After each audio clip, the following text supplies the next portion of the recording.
단기성 K웨더 예보센터장입니다. 센터장님 나와 계시죠? 네, 안녕하세요. 예, 연휴에도 이렇게 또 좀 연결하게 됐습니다. 감사드리고요. 이렇게 왜 이렇게 갑자기 추워진 걸까? 이렇게 생각해 보면 역시 그 중국에도 지금 영하 53도까지 떨어지는 곳이 있었다라고 하는데 이제 북쪽에서 이 찬 기운이 내려와서 그런 겁니까? 이유가 뭘까요? 네, 그렇죠. 이번 우리나라 쪽으로 내려온 북극 한파와 같은 기단 영향받으면서 중국 해일웅장성이 이제 극체적 기온을 기록을 했죠. 예. 중국의 최북단입니다. 해일웅장성 모아시의 기온이 3도. 53도까지 떨어지면서 역대 최저 기온이었던 중국의 52.3도를 경신을 했는데요. 사흘 동안 50도 이하를 떨어졌죠. 아니 그런데 53도면 어느 정도인 거예요? 그럼 이게 물을 따르면 즉시 이렇게 얼어버리는 건가요? 공중에서 다 얼어버립니다. 아, 네. 53도. 영하 네. 53도니까요, 이게 이건. 컵라면 먹으려고 이렇게 딱 해가지고 쭉 하니까 이렇게 그대로 얼어붙어가지고 젓가락에 떠 있더라고요. 그러니까 네. 이게 참 저도 충격적인데. 본 적은 없고요. 아, 예. 그 친구가 야구 축구의 그 교환 교수가 있었는데 예. 사진으로 찍어 보냈더라고요. 사진으로. 네. 아. 했는데 그 정도 되더라고요. 예. 근데 저 이번 시베리아 고기압 같은 경우는 북극 한기가 남하면서 사실은 몽골 북쪽, 그쪽 북쪽에서 좀 정체를 했습니다. 오랫동안. 예. 그러면서 이 복사하는 강이 아주 극심해졌어요. 특히 기온이 가장 많이 내려간 해룡장성 같은 경우는 중국의 최동북쪽 지역이거든요. 예. 이게 이제 만주벌판에 거의 동쪽 끝에 있고요. 아하. 남쪽으로는 이제 산맥이 지나갑니다. 그러다 보니까 공기가 쌓여요. 정체하면서 복사하는 강이 아주 극심하게 예. 이루어지는 지역이기도 하죠. 음. 사실 이번 오늘 내려온 이런 한파 같은 경우는 어제까지만 해도 기온이 평년보다 높았거든요. 예. 그러다가 갑자기 기온이 또 하루 만에 15도 이상 떨어지다 보니까 훨씬 더 지금 춥다고 느끼는 것이고요.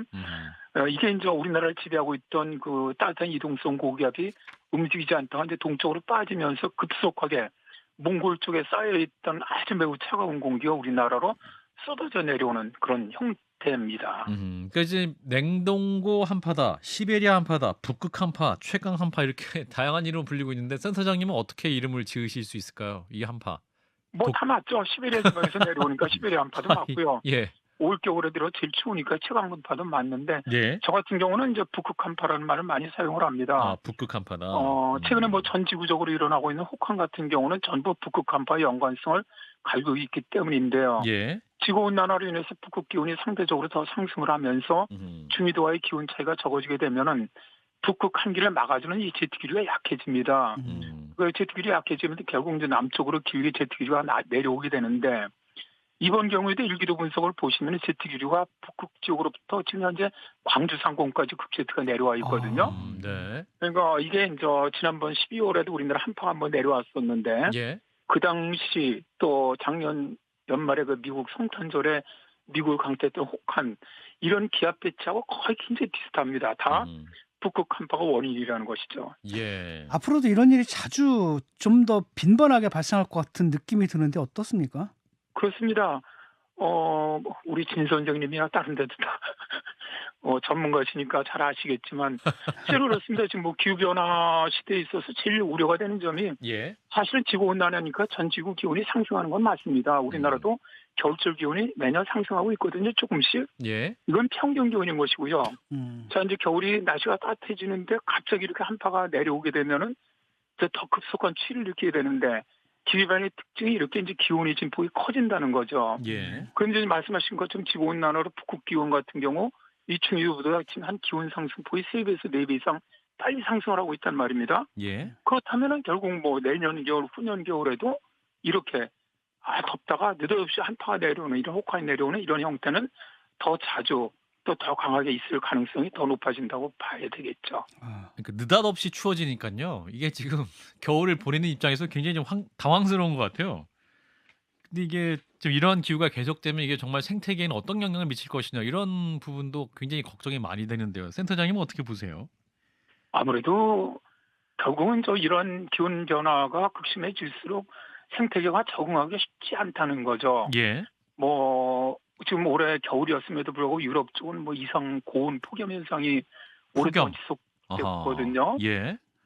그다음에 미국도 아시겠지만 동부 쪽에는 폭설이었었지만 중부 쪽으로는 엄청난 한파가 내려왔고 다시 서부 쪽으로는 거의 지난 주말까지도 그 계속해서 연이어 그 대홍수가 지속되고 있단 말입니다. 예. 결국 이게 가장 큰 원인이 뭐냐면은 이런 그 제트 기류가 결국은 우리 이 지상 기압계를 다 좌우를 하는데 제트 기류의 사행이 심하면 심할수록 그러니까 남북 운동이 심해지면 심해질수록 우리가 예상하지 못했던 폭염이라든가 혹은 뭐 이런 혹한이라든가 이런 것들이 이제 빈번하게 자주 발생을 하게 되는데 예. 결국 그렇게 되면은 이 우리 사람도 마찬가지지만 동물도 마찬가지고 모든 생물들 생태계들은 적응할 시간이 필요하단 말입니다. 그렇죠. 적응할 시간들이 거의 없이 막 유례 없이 더워지니까 우리도 1월에 강릉 같은데 20도 가까이 올라가니까 뭐 매화가 피고 막 정신없거든요. 꽃이 피었다가 다시 들어가야 되고. 뱀이 다시 나오고 그랬다가 갑자기 추워지면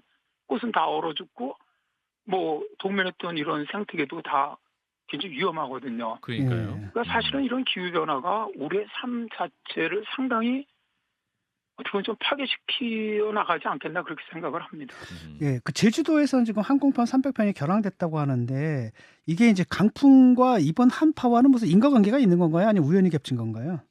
그런데 이렇게 우리나라 한파가 내려오기 위해서는 기압경도 그러니까 이 등압선 간격이 굉장히 조밀해져야 됩니다. 예.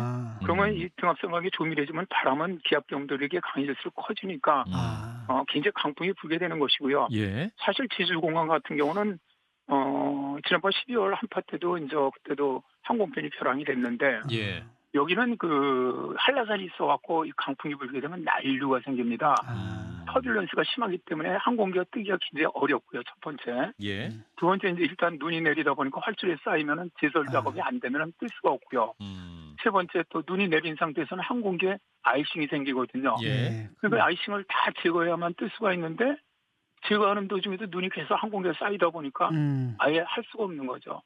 그래서 제주공항 같은 경우는 이 겨울철에 추위가 내려올 때는 거의 항공편은 결항된다고 보시면 됩니다. 예. 그래서 아마 예상은 지금 계약해 보면 내일 오후부터는 정상 운영될 것 같아요. 일단 내일 오후부터는 바람도 좀 약해지고 거의 제주 지역도 눈은 그칠 것으로 보이거든요. 예. 그렇게 되면은 길게 그 항공편이 결항되는 건 아닐 것 같고요. 오후 정도에는 그 정상 운행될 수 있을 것 같다. 네, 제주가 내일 오후서부터는 서서히 아마 운항이 재개되지 않겠나 그렇게 예상을 합니다. 센터장님 다음 주면 2월인데 이런 추위가 또 올 가능성이 있을까요? 아니면 이게 마지막 큰 추위일까요?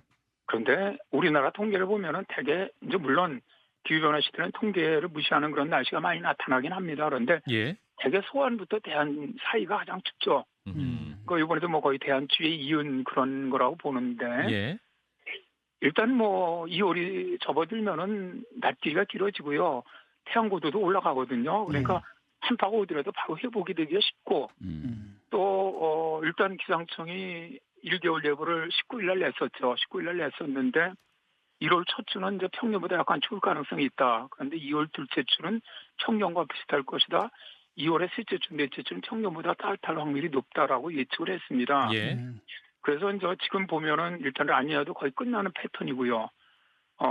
뭐 여러 가지 북극 진동지수 움직임을 봐도 2월에 뭐 지금같이 한파가 내려올 가능성은 저는 뭐 거의 없다고 보고요. 예. 그러나 이제 뭐 우리나라 어쨌든 3월 한 중순까지는 꽃샘추위는 있거든요. 예. 그러니까 그 정도지 지금처럼 뭐 영하 뭐 18도 이렇게까지 떨어지는 추위는 이제는 없을 거로 그렇게 봅니다. 예, 또 조심스럽게 전망까지 해주셨습니다. 예, 연휴 기간에 또 소식 전해주셔서 감사합니다. 네, 오늘 여기까지 듣겠습니다. 고맙습니다, 센터장님. 네, 고맙습니다. 예, 자 반기성 K웨더 예보센터장이었습니다. 좋아요, 구독. 알림 설정.